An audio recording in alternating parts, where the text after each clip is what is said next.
ప్రతిదీ నేర్చుకుంటూ ఒక్కొక్క స్టెప్ స్టేజ్ నుంచి నేను చూసిన వాళ్ళలో నేను ఈ క్వశ్చన్ అడిగినప్పుడల్లా ఒక స్టేజ్ ఆర్టిస్ట్ నుంచి ఇదే వచ్చేది. అంటే నేను ఇంకొక రీసెంట్గా కూడా ఇంకొక స్టేజ్ ఆర్టిస్ట్, ఆయన కూడా ఒక ఆర్టిస్టే, స్టేజ్ నుంచి కెరియర్ స్టార్ట్ చేశారు. ఆయన అడిగినప్పుడు కూడా ఇదే చెప్పారు.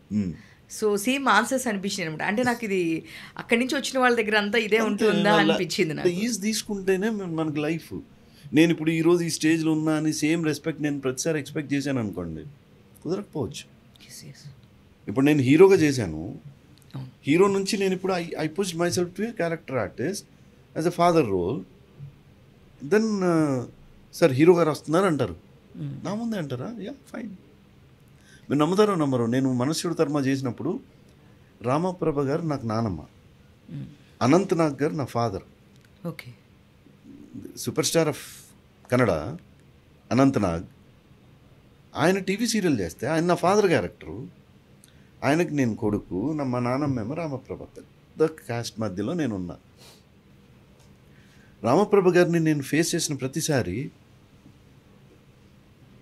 ఆవిడ అందుకొని సన్మానం లేదు, ఆవిడకి లభించిన గౌరవం లేదు. బట్ పరిస్థితులు తారుమారైతే కదా. వన్స్ అపాన్ ఏ టైం ఆ రోజున ఉన్నది ఈ రోజు ఉండకపోవచ్చు. ఈ రోజున మనకు అంత గౌరవం ఇవ్వరు, ఆ రోజున ఇచ్చినంత గౌరవం ఈ రోజు ఇవ్వరు. ఆ రోజున మీకు ఏవేవో ఇచ్చి ఉండొచ్చు, ఈరోజు సపరేట్ రూమ్ కూడా ఇవ్వరు. అందరితో పాటు క్యాజువల్గా ఉండాల్సి రావచ్చు. మనం ఎక్స్పెక్ట్ చేసామనుకోండి ఎంత ఇబ్బంది అవుద్ది.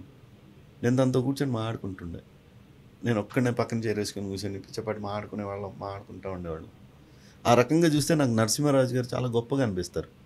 ఎందుకు చెప్పనా, ఆయన ఇప్పటికీ అవసరమైతే లోకల్ బస్ కూడా ఎక్కేస్తారు, అవసరమైతే ఆటో కూడా ఎక్కేస్తారు.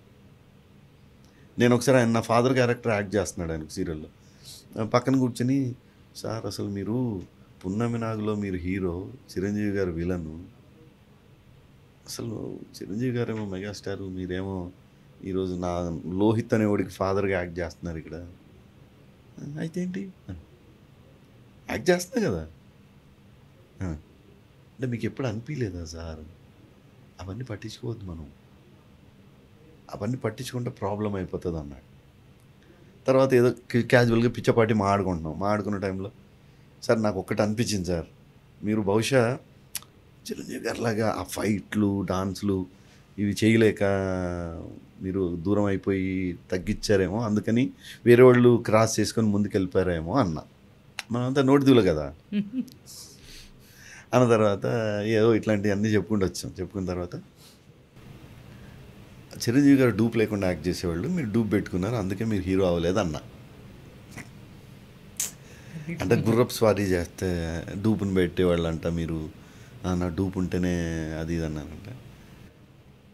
లోహిత్ ఇప్పుడు నేను గుర్రం ఎక్కాను, మరి హీరో అని నీకు తెలుసు, నేను హీరో అని గుర్రానికి ఏం తెలుసు అన్నట్టు. అది తీసి తుప్పలో పడేసింది అనుకో, డబ్బులు అడిగి దొరుకుతాయి. కరెక్టే కదా, గుర్రానికి తెలియదు కదా ఈయన హీరో అని. అది గుర్రం ఎవరెక్కినా అదే పరిగెడతారు. సో దట్ వేర్ ఆర్టిస్ట్ అనేవాడు తన్ని తాను కాపాడుకోవాలి, plus at the same time రియలిస్టిక్గా కనపడాలి. వాళ్ళు చేసిన ఎక్సర్సైజ్, వాళ్ళు చేసిన ఇది వేరు కాబట్టి people became stars, super stars అట్లా అయిపోయింది.